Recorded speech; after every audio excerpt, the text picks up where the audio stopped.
Gabby, you've called in amazing women in the Las Comadres community. Oh my God, yes, Jamie. I want to know more about how they made it. Yes, right? They're real stories. Where the idea for their business came from, how they invested in it, how they got their clients. I think this is a podcast.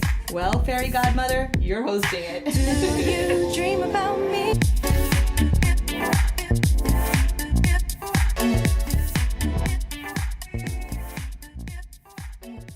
Hello, and welcome to the Las Comadres podcast. Today we have the beautiful Jennifer Pansa here with us. She is in our Las Comadres community, and she's inspiring and an amazing woman up to really big things. We're thrilled to have you here. Thank you so much, Jamie, for having me. Hi, Comadres. I'm so excited to be here and connect with you and talk a little bit about life and biz today here.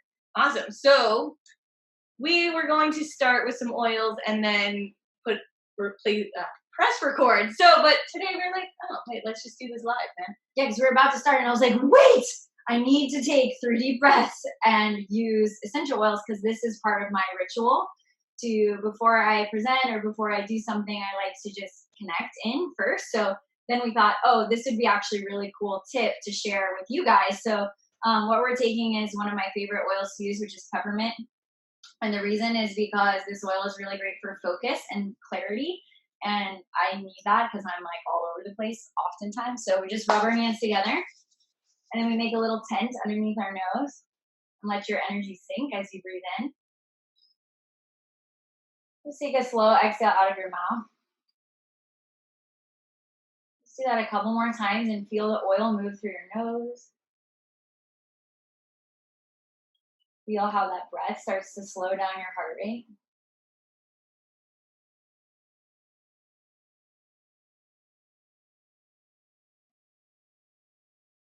And then I like to do a little breath mint too, so you can make your hand like a little O, and then like breathe it in slowly. And it's like in your mouth and it feels so fresh. Oh, yeah. And then you can just like rub it. I like to rub up my hairline and my neck and just connect to our intention for this beautiful podcast, which is to share deeply and knowledgeable and powerful information to our community. Perfect. So I think this is the way we should just start all podcasts from now on. You should. I love it. Great. It's just a nice way to anchor in and like now you feel the energy is so much more like aligned. So yeah, we can really dive into this. Perfect. All right. So now that we understand that you do some oils and many, many other things, tell us about your business, what you do, how you got here.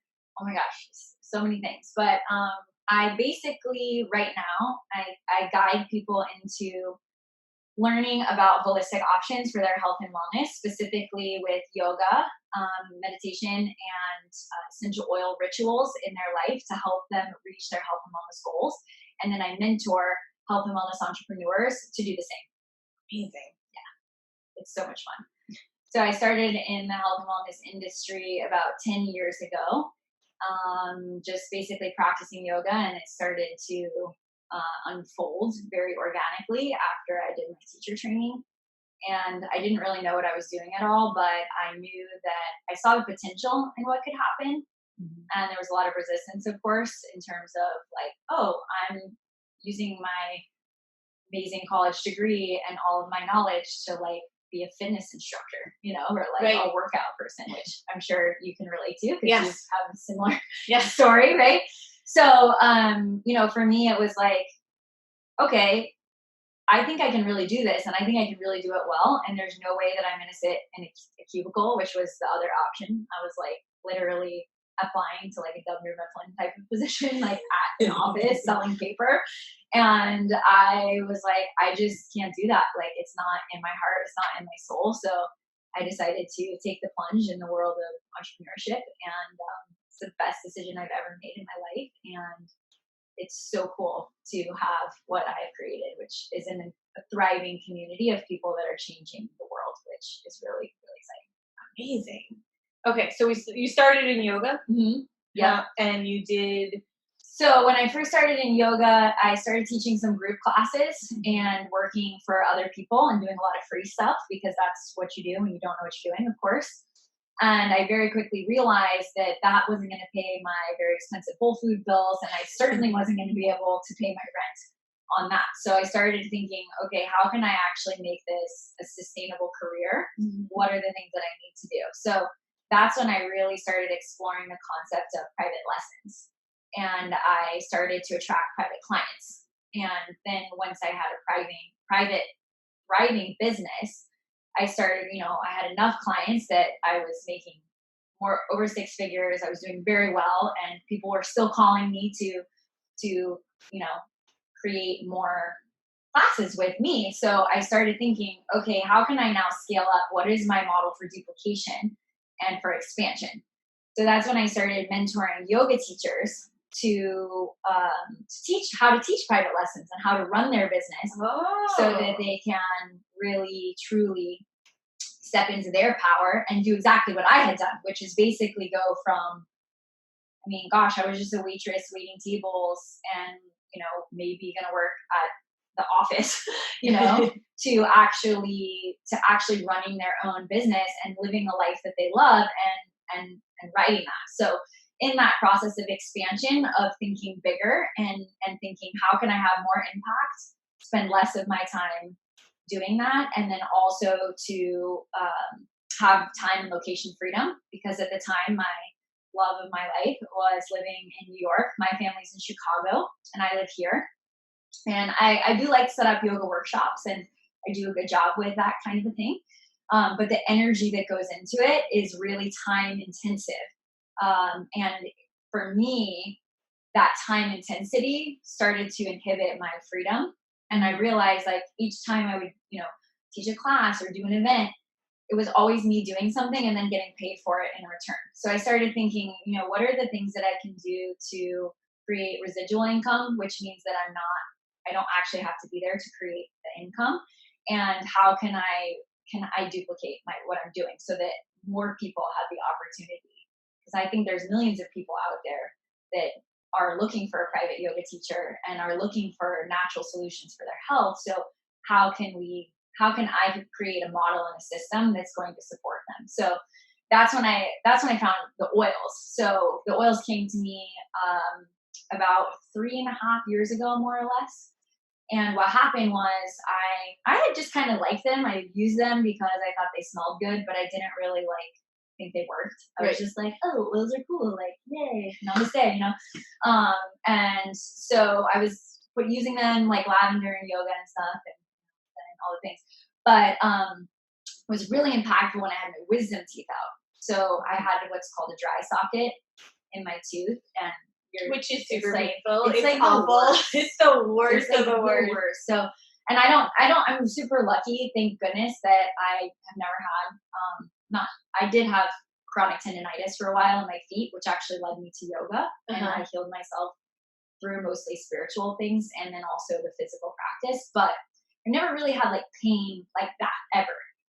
So there I was, 2 a.m, nails on the chalkboard, excruciating. Yep. And I'm like, there's got to be something I can do, because I didn't want to go down the painkiller route and be addicted and all the issues. 130 people a day in the United States die from opioid addiction. So I didn't want to go down that road and to put myself into that system. So there I was, 2 a.m, Googling things, and I find a blog that says clove essential oil is really good for tooth and nerve pain, and it's good for dry sockets. So I followed the directions on the blog. I diluted it accordingly. I used a little cotton ball, put it in my mouth. And what was incredible was within 20 minutes, my pain was totally gone. So you had the clove essential oil, or did you? I had it. Or did you start doing it in your kitchen? No. Okay. I had clove essential oil because I liked the way they smelled. So my friend had actually started to get me in a little starter kit with doTERRA, and I had started to build my collection, getting one oil every month in my monthly wellness box. So, and I just learned about that oil every month. So I happened to have that one. Nice. So I was stoked because that was a lifesaver in the moment. But the most impactful thing to me was on Monday morning when I went into the dentist's office, and the dentist was like, you don't look like someone that has had a dry socket all weekend. And I was like, yeah, I'm okay. And he said, well, what did you do? And I said, well, I put this like clove oil in my mouth. And you're like, I don't know if I really want to yeah, tell you I'm this, like, but I I'm don't going know to how the anyway. dentist is going to react to this. But then he says, that's so smart. So I always love it when doctors tell me I'm smart. So, and then he told me that what they use in the dentist's office is just the FDA approved synthetic version of clove essential oil. Oh. And then it was like, it's like, you know, in those defining moments in your life where there's just this like big light bulb that goes off? Yeah. This was one of those moments for me. So I was like, because I had never experienced pain before, and because I had such an impactful experience with the oils, I started thinking of all the other people in my life that were suffering from chronic pain, anxiety, inflammation, depression, you know, so many different issues that people are suffering from. And I thought, holy crap, we can use oils instead of medications for this. And what they're using is just a synthetic version of an oil because they can't patent that. Right. So I was like, okay, I have to dive into this and understand this and really start sharing it with my community because this is really important information. And I think that our nation in general is sick. We have the lowest life expectancy since World War II. Our age life expectancy is decreasing for the first time. Yeah. That's insane. Yeah. So once I started like understanding more of this, I really started getting into it. And then I realized that actually the oils was the perfect business model to go with the things that I was looking to create, which was impact, time freedom, and location freedom. Mm-hmm. So I started integrating them in because for me, when I was just teaching yoga, it was always a time and it's for service, you know, whereas the oils is a product that's separate from me. So I could teach yoga, tell my students to do their own meditation, do their own practice, use the oils to supplement, and then they're, you know, I'm making a residual income from that in addition to what I'm doing. So that's how I really got started into the oils business, and it's been amazing. The last 3 years, I've grown my second 6-figure business before I'm 33 now. So that's really cool, and it's amazing, and there's so much happening in the world of health and wellness and entrepreneurship that it's just so much fun. Yeah. I love it. Well, and I feel like with the oils, it is such a good complementary thing to so many other things. Totally. I mean, everyone I know that does any of the different oil businesses, they all are like, oh, I can do it with this and with this, like with acupuncture and with chiropractics and with yoga and with any of the wellness stuff. And we should probably all be using it for all of the things anyway. 1,000%. And it's crazy because it's like the stories that I see coming in every day, it's just like, it lights up my heart, you know, like when I get tagged on Instagram and it's like someone's mom is off of their cholesterol meds, or someone who, you know, I was just telling my friend, I was talking on the phone on the way here, I was in line at getting my morning coffee before the convention last week, which you don't always do coffee, but that I was doing. And that's not true. I do coffee a lot of times. I like coffee a lot. But I've been dependent on that, which is why I did a fast recently. But so I'm not on coffee right now. But this is not a show about coffee though, so I'm gonna diverge. So she told me that like this is the first day in 10 years that she's ever not had like heart palpitations from anxiety. Wow. Yeah. And I was like, holy cow, like it's crazy how like one choice that you can make can have such a ripple effect in the world. And when we're afraid to step into our power or to share what our gifts are and our knowledge, then that ripple effect doesn't have the chance to actually flow. Just like, you know, we're going to be getting waves coming in from the hurricane that's like way out, Lorenzo, way out in the middle of the ocean. Yeah. It's like, that's a wave. It's a ripple effect. And because that hurricane is so massive, we can feel it. But if we don't step into that massive energy, which I believe that we all have within us, then that ripple effect can never happen. Like I could have told my friend like, oh yeah, like oils, whatever, but like I'm in my world of yoga and like you do that, you know? Exactly. Or I could have just said when I started my yoga business, like, oh, there's so many yoga teachers and there's so many yoga studios, like they don't need who am I to teach, and I don't really know anything. But I was like, I don't know, I'll just try it and see what happens. And like someone out there is probably interested, but it's that mindset and that attitude of knowing that there is a place for you and there is a market for you. And there are people that are looking for you right now. And they're searching, they're praying actually to have you come into their lives. And having that mindset is crucial for attracting the life that you want. So, and that was a decision. So once I decided to actually be who I am now, and I decide who I'm going to be in the future, which is someone who, my goal in the next year is to have 10,000 homes transformed because of that one little decision. That's a massive wave. We're halfway there already. So, so that's, it's deciding and then stepping into the mindset and the possibility of what's the best thing that could happen from this. Exactly. And this is all my favorite stuff, all the mindset work. So when you're working with, yoga teachers and or people, getting into the oil business over here, what is the thing that holds people back most? Getting into the business aspect? So I think it's just like all of them are kind of the same, right? It's all the same. So I would say the biggest thing is that, there's three things that are the biggest thing. The first thing is that people don't think they know enough.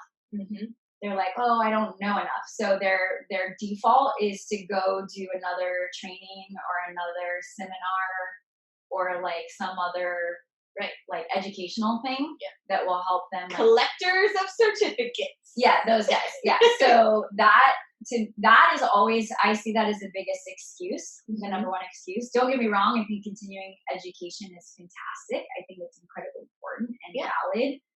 But I also think that you can't use it as an excuse, because what happens is people use that because they're afraid. So they just use that as I'm going to do it later. It's a form of procrastination. Yeah. And that causes paralysis. So that space will never grow your business. Right. So if you're in that, number one, don't do that. The second thing is just believe in themselves. I see a lot of issues with third chakra, root chakra. For those of you that know the chakras, this is like who you are in the world. Like, what is your purpose? What is can you contribute? And then also stepping into that healthy self-esteem, believing that you do have something to offer and that people are willing and excited to learn from you and to experience whatever your product or service is. So those are the two things that I say, or the things that I see the most is that people, they don't have the belief in themselves. So if you don't believe that you can do it from the beginning, you won't do it. Right. So most of the people, the difference that I see when people that I work with and I mentor have incredible success, because I've laid out everything for them. I'm like, hey, you do this, this, and this, you're going to crush it. But they have to believe that if they do this and this and this, that it will work. So that's really important. So they have to believe in themselves. And then the third thing I'd say is they have to decide. They have to commit to actually doing it. Because as you go along in the process, if you believe that you can do it, because you've decided that you will do it, in those moments when you don't believe and when you don't think you're knowledgeable enough, you will commit to being resourceful. You will commit to endurance. You will commit to overcome. You will commit to problem solve. You will commit to actually creating the result you want, because you believe that you can do it, right? So deciding to get there is huge. So I see the two biggest things that I see is that people just they're not committed. They're not committed to their decision. Yeah. They don't believe that they can do it. So working, what you do is like the foundation of everything, right? It's like that mindset component 1,000% has to be there, because when it's not, you can have the best ideas in the world, but without those three things, the action steps will never happen to create it. So there has to be this system of constant reinforcement every single day that goes back to, I know enough, I am enough, and I will create this. And it has to be in that order. When the people are struggling with this, Yeah. what do you recommend?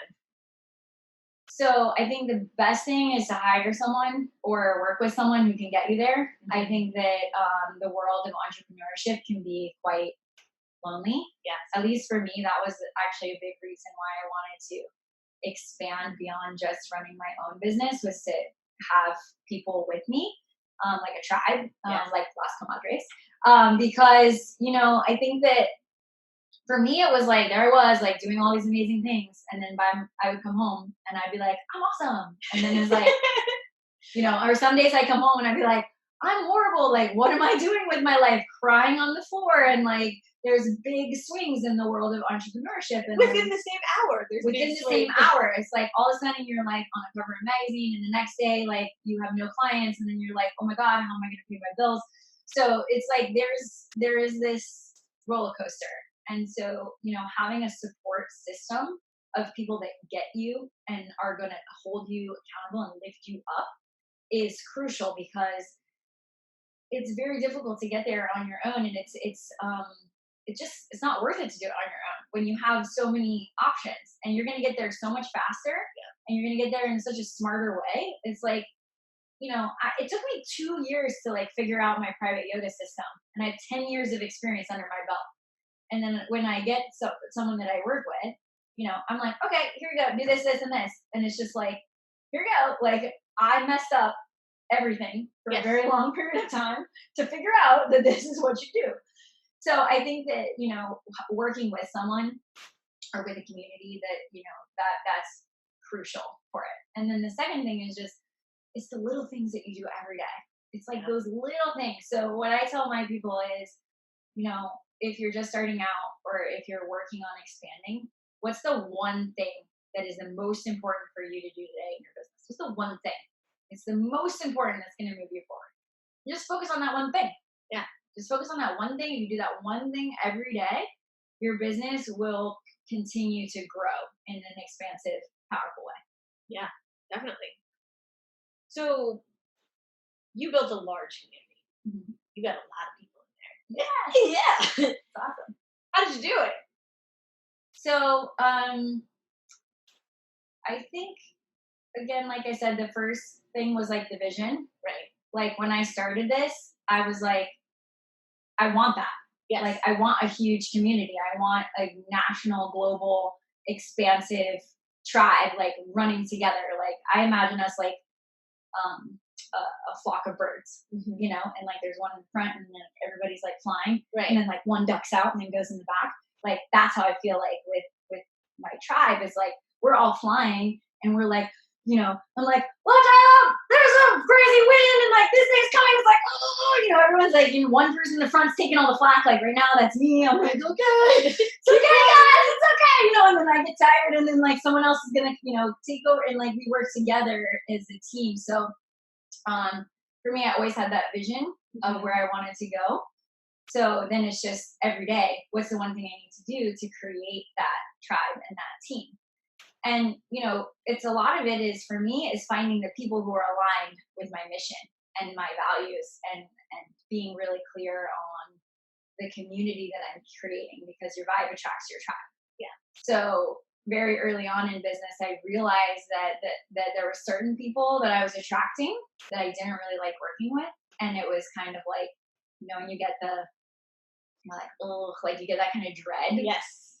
And so I started really paying attention to the times in my business when I was getting that feeling, versus when I was like, oh, yay. Oh, I get to see this person. Yeah. Even if it's like an inconvenient time. Even if totally. It's like, I don't care. Like, you're like, yeah, I'll put them on my schedule no matter what. Yes. Yeah. You just love them. So it was a big process of like refining who I am and what I like, and being that, so that I would attract those people in.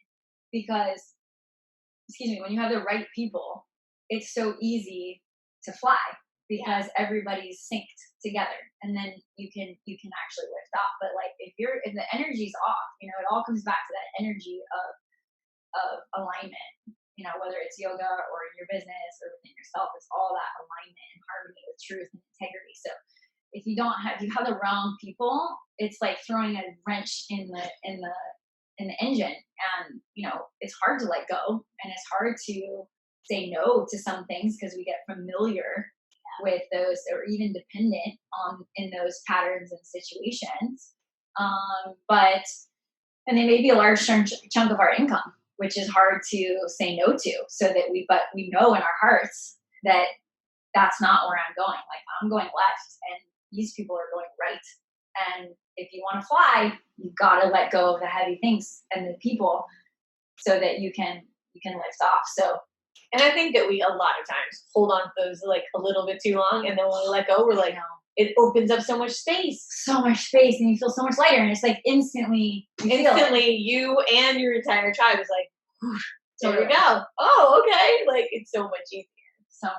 So I would say that, and then the other thing I would say in terms of creating a community is having a really clear system and a process, which you have to figure out, I guess, because like sometimes I'm like, I don't know what I do. Like, I just be me, and like I'm me. So you're like, just be me, just be me. But everybody's different, right? So you have to find the way to be you and to do what you do well, but so that other people can also do those same things, but without it being the way that it's you not do it. fake. Yeah, it's them. Yeah, it's them, and mentor them into their strengths and into what they are good at.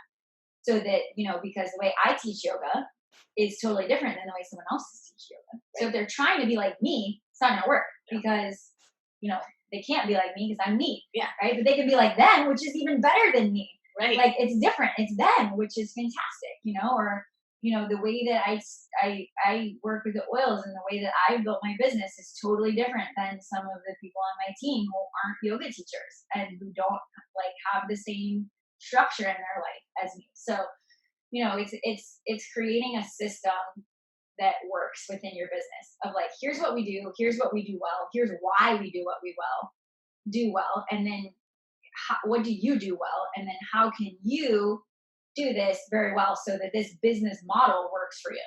Yeah. And like rolling that out in a very easy, strategic way. How often do you evaluate these things? Every day. I don't know if you've ever done StrengthsFinders, but I have positivity, achievers, and strategy, and adaptability. You're all of them. And empathy in my top 5. So strategies is like, I love that stuff. For me, it's like business strategy, and I like wake up sometimes in the middle of the night and I'm like, oh my God, this is what we have to do. So I have a ranger. I like to like fix things. I like to like keep moving things until I get them. And futurist is futurist. My husband is futurist. I am totally. Once I read that, it literally clarified like my whole self. I was like, right? I was like, oh, I just have to keep doing the things that I do well. Great. Yeah, because you can literally see the future. Yeah. And I'm like, oh, everything is for that. And that's what I'm really good at. I'm like, okay, this is how you're going to do the future.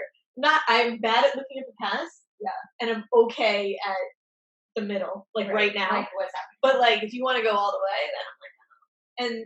And I think it's seeing those things, like knowing that you're really good at the strategy, right? You're like, oh, I can look at this every day.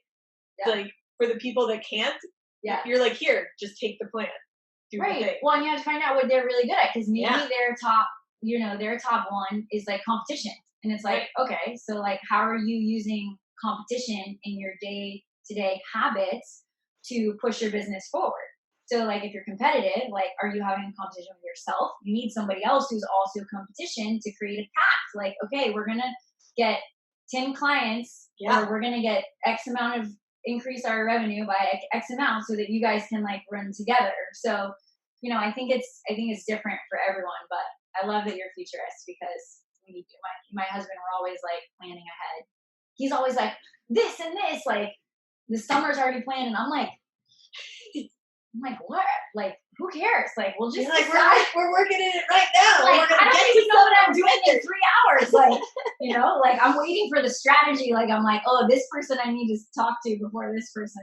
So, I really like that. But yeah, StrengthsFinders is really helpful. StrengthsFinders and Enneagram. Mm-hmm. Once I did that for myself and with my team, it was like It was like being in a dark room and you turn the light on and you're like, oh, look at all these people and how they work together. And yeah, it's like astrology, but for business. yes. So everybody knows their sign. And they're like, oh yeah, well, I'm Leo or I'm Taurus, and this is why I'm like that. Right. It's like same thing with the StrengthsFinder. Yeah, the Enneagram always was like one of those like eye openers. Which one are you? You remember? I did it so long ago. I always have to look it up. It's like does not stay in my head. What are you? I'm a 7, which is like the enthusiast. Mm-hmm. You can tell because I get really excited about things and really passionate, and we're always like out talking to people, kind of scattered.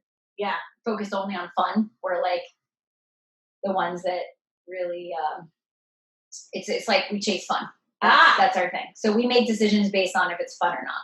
That's a great way to be. It is. I mean, it's great, except for when you need to do the things, the hard things that you don't want to do. Like when I'm trying to do my spreadsheet. Hire those people. Come on. Correct. So once I figured that out, because I would beat myself up all the time, I'm like, oh my God, I'm just like, why can't I do these things? Like, I just can't. Like, I can't. It's so hard to get myself sit down. I actually started like flying on planes so I could like sit in front of my computer and just like do the things that I hate doing because I had to be locked in the middle. I would purposely put myself like in the middle or by the window so I couldn't get out because I'm the type of person that's like, I'll just be around and like if there's someone to talk to instead of doing that, yeah, in a heartbeat I'll do it. So, and then there's like, well, whatever, someone else is an expert in Enneagrams. I don't know. I mean, are you that like the person that likes to support people and like help people? That's that's what I would guess you are. Yeah. Which is the 2. So yes, the 2. That's what I am. Yeah. Yeah. So the 2 is the helper. So this person is very service. It's all about like supporting people, uplifting people, that ground and foundation of like giving them everything that person needs to succeed in. Yep. Best friends you could have, super empathic, very supportive people. Yes, that is mine, I always think that I'm a 7. Yeah, it's like they go very close together. They're very close, and but then when I did it, I was like, oh, yes, those are my actual yeah. And the thing I like about StrengthsFinder is the way that they do it, right? Because it's just these like very quick things in front of you, like you have to choose very fast, and like, I feel like you can't scam the test. No, you can't scam it. It's just like you, because it'll ask you something weird that's like, do you like purple grapes or red grapes? And you're like, that's not an actual question, but it's kind of like the idea, because you're like, I don't, and then you like just I'm like purple. Yeah. I don't know, and it's like, oh, you're more intuitive, or like you're like, oh, okay, that's something that's interesting. Yeah, but you have no clue what it means when it's comparing 2 totally random things. Yes. So, yeah, it's great. Everyone should take it. It's like $20. Yeah, it's not hard. It's easy. It takes you 20 minutes. It's good. All right. So knowing who you are is obviously an important part of like your business, like yourself, and then as well as your team. Sure. What platforms did you use to grow? Let's just go with the oil business right now. Like which way did you take it? So this is true for both of my businesses, so I can speak very easily about this in person. It's person to person. It's cultivating real relationships with real people and using word of mouth to rock your business. Nice. That is the foundation of everything I've ever done, and that's exactly what I teach people to do because it's the most powerful. It's free, and it actually creates what you want to create in your business, which is real customers and real connections with people that love you and will be lifelong customers. So, that's why I love Las Comadres, is because it's a group that's committed to building relationships, not just, like sharing business cards or whatever, which doesn't work, by the way. No, never. So, for me, that's always been the foundation. And then once I started making enough money, because I did that so well, right, then I started investing in the online stuff. And then the online things, Instagram has been my main jam for getting to know people and connect, and like having a larger platform to share what I'm doing. And I'm trying to think what else in terms of that. I mean, I think those are the 2 main things that I would say. In person is like the bottom. of everything. Like you got to be in front of people. People got to know what you're doing. They got to feel you. They got to feel your heart and why you're doing it. And then, if you can communicate that in the other free platforms like Instagram, then you're doing really well. Nice. So for networking. Yeah. For the people that are terrified for the networking. Sure. You got any tips for them? Yeah. So, I think with networking, again, if you know yourself and who you are and like what you're good at, it's going to help you to network in a way that's in alignment with what you do. So like I'm an Enneagram 7, so I can walk in the room, chat up anyone, and be like, it's fine. But for people, that are shyer or that don't like to talk to people or maybe not as outgoing, you have to put yourself, be smart about how you're going into networking events or the kind that you're doing. Like maybe you prefer to be in an online networking group, or you need to think of, okay, what's my one thing that I need to do today? And you think, okay, who's the best person that I need to talk to so that person can be the one that is the loudmouth for me. Like, so for example, like one of my main mentors is like badass woman. She's like, did insurance sales for her whole life, like almost died from when she had her third kid, like healed herself totally naturally. She has an amazing program actually for leadership. Anyone who's interested in that is called Rise to Reign. And it's all about stepping into your queendom. I did it, and it's like I'm like getting chills just saying it because it was one of the most impactful trainings that I've ever been to. And I just did it this summer, which I do trainings all the time. So this is a big one. And it's open to anyone. It doesn't matter what industry you're in, as long as you're rising into your queendom. But she, I forget where I was going with this. So she actually, so my mentor. So she's been instrumental in me learning to become who I am and really pushing me as a mentor. But she is terrified of one-on-one interactions. She runs something where you step into your queendom, and she does not like one-on-one interaction. She does not talk to people one-on-one. Interesting. That's not her thing. So she throws these big events, and she's great on stage. She loves being on camera. Like she's fine to talk to her computer. But she just like, that's not her jam. So she's constantly pushing herself to like get to know people. Like I've known her now, 4 years. And like now we're finally on a like basis where you can just have a conversation. Yeah. And like she's totally cool and like we're very close now, but it took like 3 years for us to get to that place. So, I think like for someone like her, like walking into a networking event is like the worst of the worst. The worst of the worst. But she also has grown her business in a very powerful and effective way because she knows who to find and to talk to that we're going to promote her business and to support her and work with her that would complement her desires, and her, how she wanted to build her business. So, that's what I would say is like, there's ways to do anything and everything if you know yourself. So you have to get to know yourself first and then figure out what feels light, what feels right, and then do that. So maybe instead of going to a big networking event, if you do like one-on-one interactions and you're more shy, it's like, who's the one person that can help you right now? Like invite them to a coffee or to a lunch and say, hey, like, I want to pick your brain about some stuff. Would you be willing to devote an hour to me? I'd love to buy you lunch and like pick your brain about this, or maybe it is doing things in the online space or, there's many different options. I don't necessarily know some of them because I would never think to do them because that's not how I do it. Right. So, but when you get to know yourself, it will become very obvious and clear when something is easy and aligned versus when it's like, when there's that huge resistance, we have to look at it. Sometimes that huge resistance means like, you got to do it. And sometimes that huge resistance is like, oh no, this just isn't right for you. Yeah. So, pick the thing that's a lot easier. Right. Exactly. It doesn't have to be that difficult. It doesn't have to be that difficult. It never, there's always these things where you're like, all right, if that's the most painful thing you've ever done, you don't have to do that every single day. No. And it's like, it could be scary. If it's scary, scary is good. Scary is good. But difficult and like daunting is Like if you are having a horrible time every day because you are doing this thing and there's another way to do it. Exactly. Do the easy thing. And that comes with you being you. Yeah. Easy thing is all alignment with self and authenticity. So figure out who you are, get yourself in alignment, do the easy things. Yep, I like it.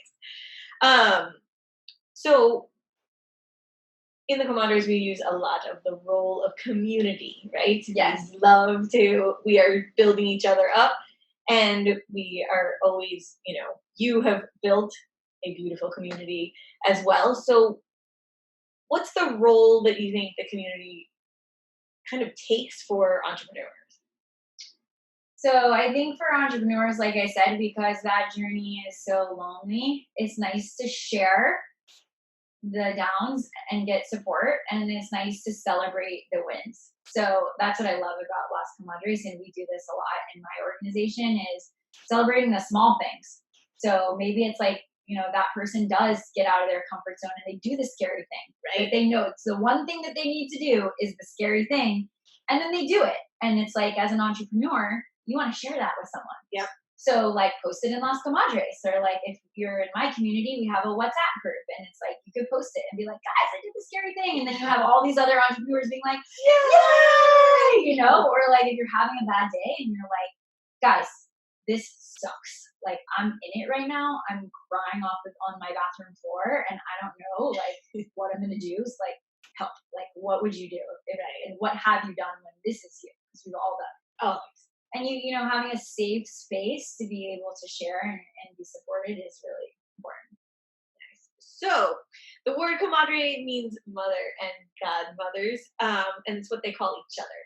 So it's a relationship built on complete trust and sisterhood, knowing that someone out there has your back and supports you fully. Tell us about one woman in your life that is your comadre. Oh my gosh. Oh wow. There's so many. It's hard for me to think of.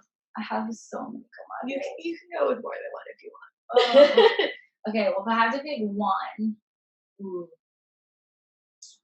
gosh, that's so hard. If I had to pick one, I would have to say Audra.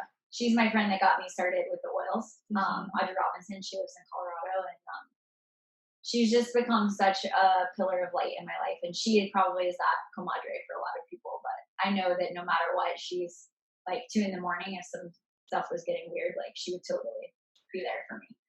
And she's there through like all sorts of weird things. She's definitely done that, especially with business related things. So really thankful for her. Awesome. So where can we find you? Where do you hang out most? So I hang out at the beach the most. You can come. No, I'm just kidding. If you want to come to Key Biscayne, you're welcome to come beach with me. No. The best way for this community to connect with me is going to be through Instagram. You can follow me, my personal page, which is mostly business, life, health and wellness, yoga, kind of all the things in a hodgepodge, at Jennifer Pansa, Pansa. And then I have an oil account, which is specifically related to tips and tricks to use essential oils to uplift your life, which is at the oil brand, the oil, GRAM. And my website, of course, jenniferpansa.com. Perfect. We will have links to all of that in the show notes. Thank you so much for being here. Thank you so much, Jamie, for having me, and Las Comadres. I just love you guys. You're doing great things. Don't give up. Keep crushing it and rise up. Awesome. We will see you next time. Las Comadres is a community of entrepreneurial women reclaiming sisterhood and uplifting each other in life and in business. Music for the Las Comadres podcast provided by Afro Beta. Learn more about our community and join us at lascomadres.club.